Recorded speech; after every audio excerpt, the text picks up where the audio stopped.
Hi, hello, my name's Ollie Bliss and this is my channel Book Draw. For those who don't know, I enjoy looking at queer fiction and occasionally I make images out of it. This summer has been so super busy and super fun for me, where I just have not been on it in terms of paying attention to my channel enough, I don't think, and I've let things slip, but I have been doing all the reading and I've had a wonderful summer with it.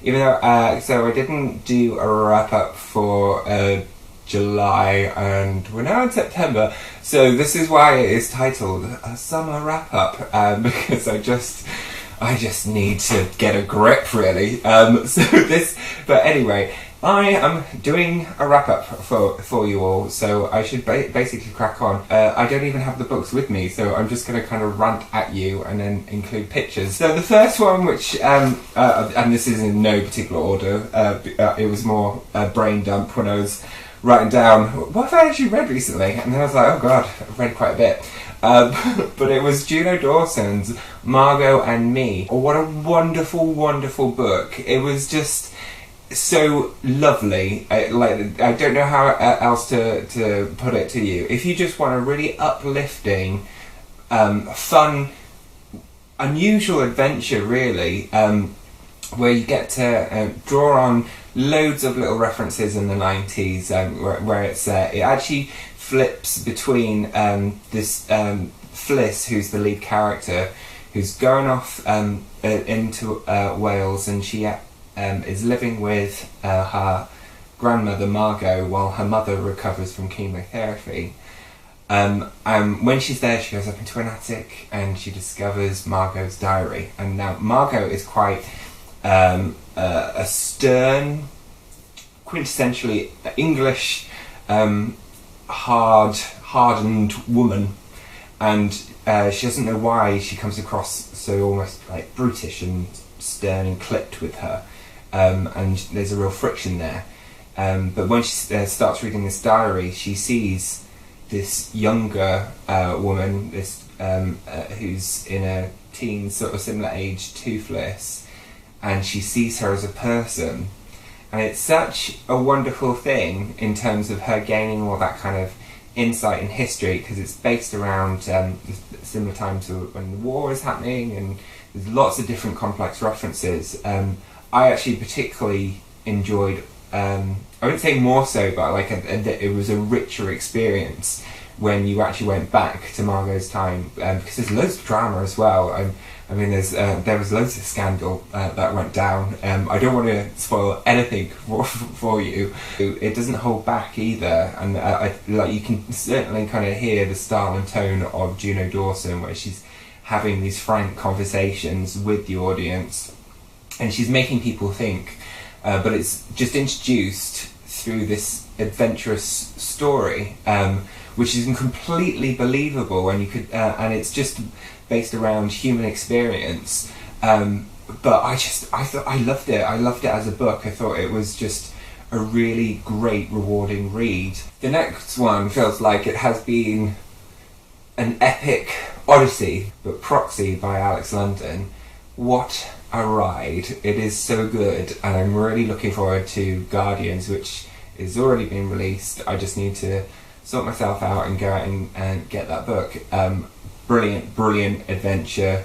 Quite an original concept in terms of this is a future dystopian, where we're at the stage where technology, you can have patches on your skin, and it's that kind of mixture of biology and technical advancement, where it will impact and change your physical body in some way, or it could be a drug, but it could also be a way of capturing data, personal data. People can get bio readings on you and know everything about you and your history through your biology, through your DNA, because it is your unique imprint. I thought that was quite an interesting concept, really. But so in this system, you have the rich patrons and then you have the proxies. So if you're wealthy enough, you can get away with a lot, basically, and someone else will have to suffer the consequences of your actions, which enables you kind of complete freedom.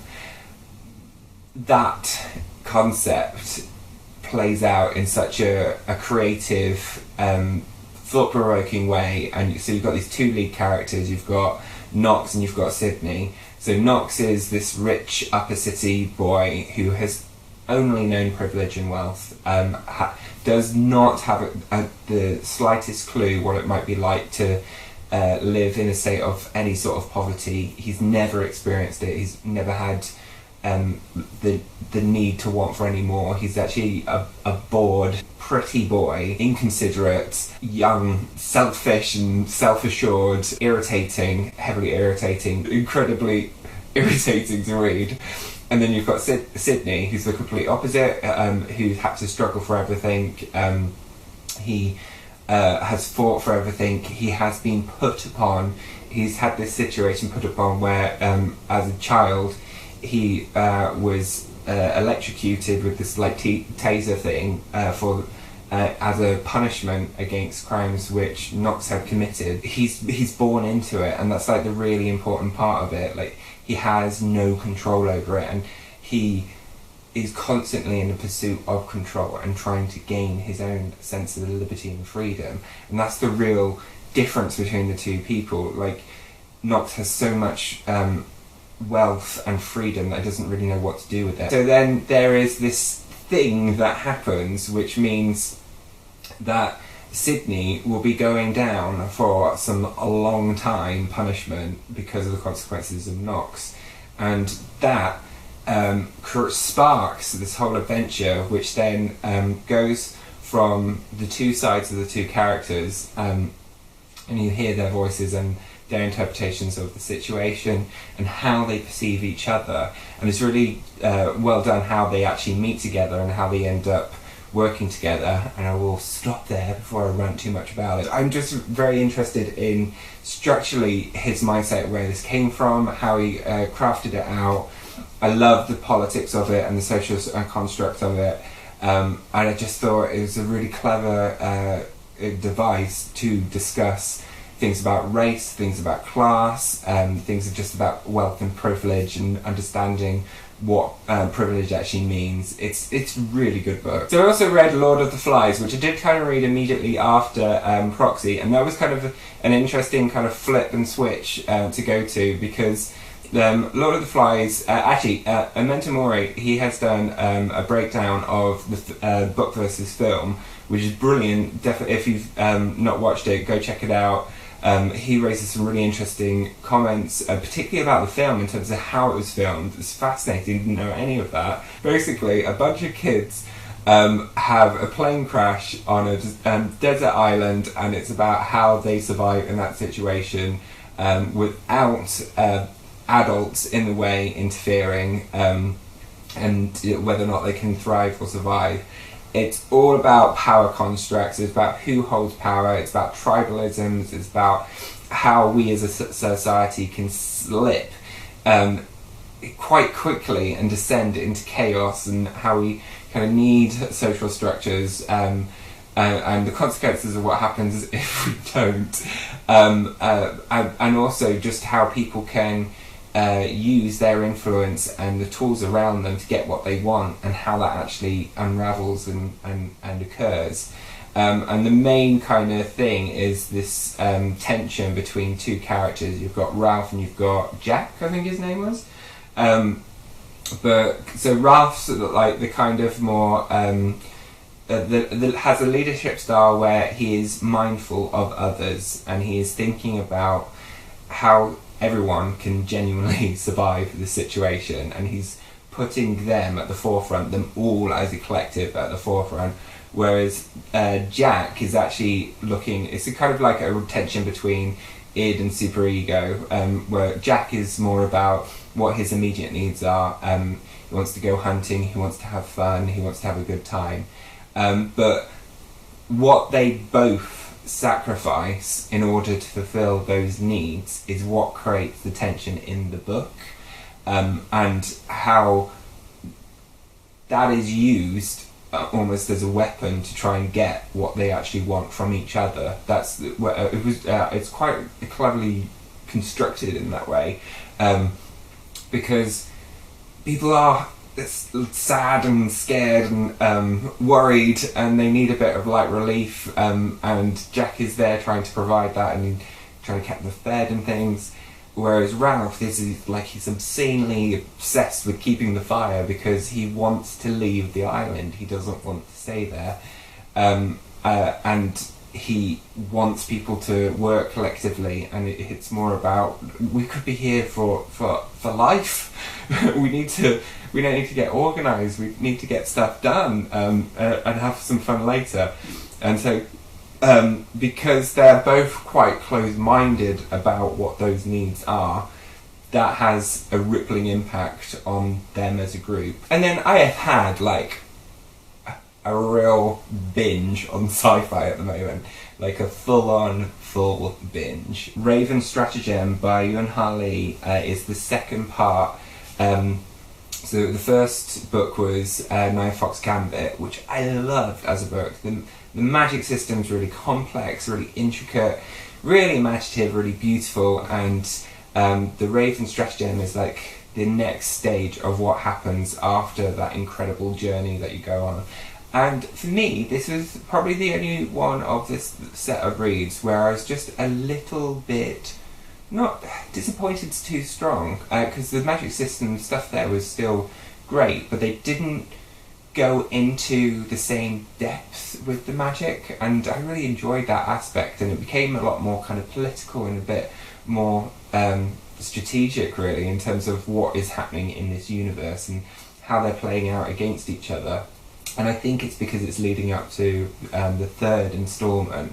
But so I went on a bit of a plateau with it, and I'm hoping that it's just because it's setting out the foundations for this. I think it's the next and final stage of the book. I'm very excited for the third instalment, but because it's the second part, I felt like I could only kind of skim the surface with it. Yeah, it's good though. What happened to me next is I got massively into the Hyperion Cantos series. So because again, this was another like audio book read where I clipped it for, I think it only cost me like £1, but it's like 21 hours. I was like, I've got to give this a go. You have these kind of 7 main characters, and they are going on this pilgrimage to these time ruin structures thing, and they know that the likelihood is only one of them will survive out of this collective group and unit. And during the first book, you see through their individual eyes what has led them to go on that pilgrimage. Each of their stories are quite complex. Some of them are like quite horrific and quite brutal. Some of them are like super fast, super engaging and funny. There's particularly this poet character who is just hilarious because he has this really dismissive kind of understanding of the world, and it's all a bit meaningless to him. His value system is really funny, but he also really reminds me of someone I know who works in literature, who's a bit of a Black Books character. It's a place where you order books from for when you want to sell them from your bookshop. I don't know. Can you just send me some books? Oh, God! I behaved with dignity and honour and grace. I'm a bit upset now. You wouldn't understand what I'm talking about, because I'm talking about dignity. Like, he just has that kind of pessimistic vibe shrouding him. But so I just saw him throughout reading this book, basically. So I just enjoyed that. But I was massively dissatisfied by the end because I was like, well, what?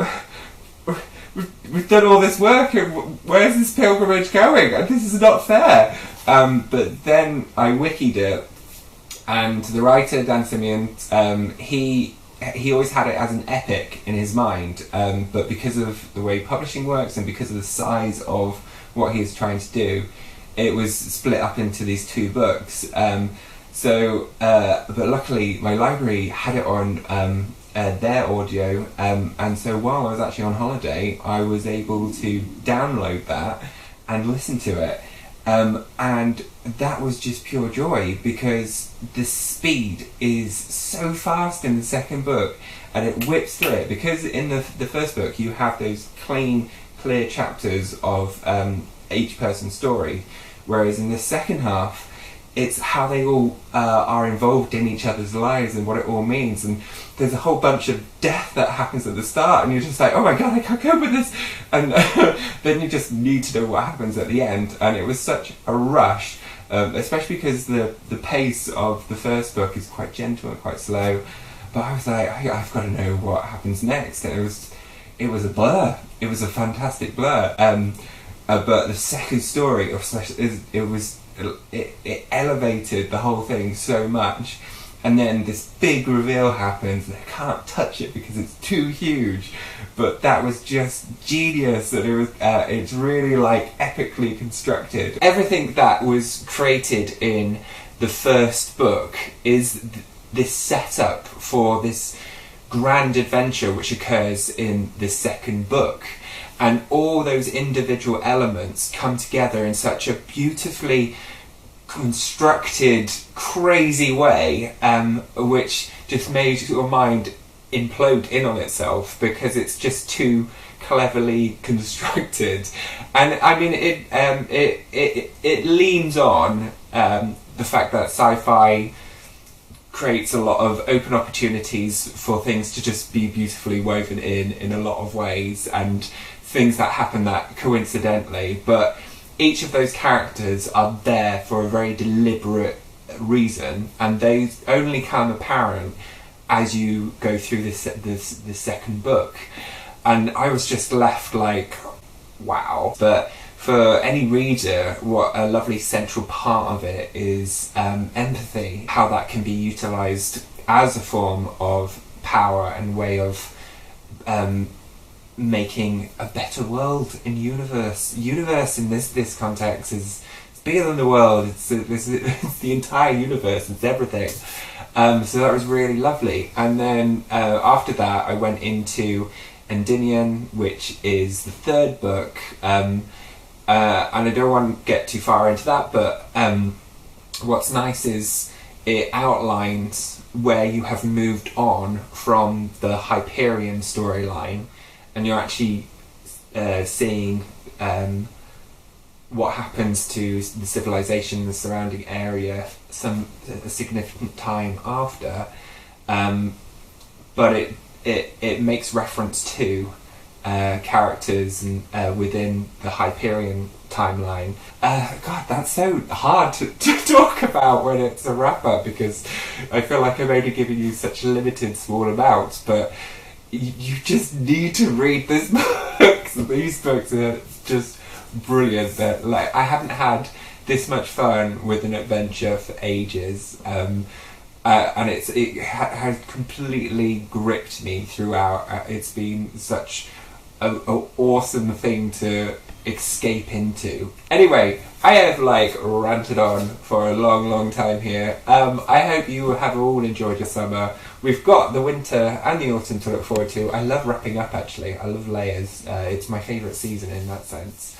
What have you read over the summer? Have you had a good reading period? I'd love to hear more about your good reads.